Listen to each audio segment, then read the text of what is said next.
আজ বাজারে এসে চোখ পড়লো একটা ছোট্ট মেয়ে, বয়স হবে হয়তো 6 থেকে 7 বছর। হাতে ললিপপ পাপড় নিয়ে রাস্তা ধারে দাঁড়িয়ে আছে, বিক্রি করতে চায়, যেন কিছু টাকা পায়। কিন্তু তার চোখে ছিল একরসা ক্লান্তি আর ছোট্ট একটা স্বপ্ন। আমি তার কাছ থেকে কিছু কিনে নিলাম, কারণ জানি আমাদের একটু সাহায্য হয়তো তার দিনটা বদলে দিতে পারে।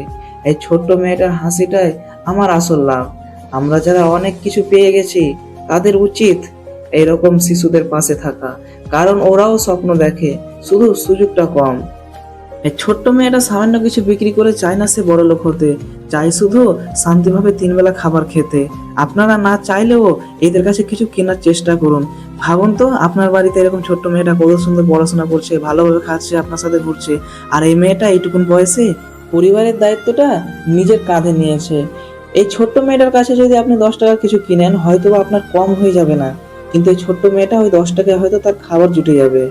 তাই চেষ্টা করুন, এইরকম রাস্তা ধারে অনেক ছোট মেয়ে ছোট ছেলেরা কিছু ব্যবসা করে, তাদের কাছে যান, প্রয়োজন না পড়লেও তাদের কাছে কিনুন। এরা ভিক্ষা করে না, এরা খেটে খেতে চায়। এই ভিডিওটা যদি একটু ভালো লেগে থাকে তাহলে লাইক করুন, শেয়ার করুন, আমার পেজটা ফলো করুন।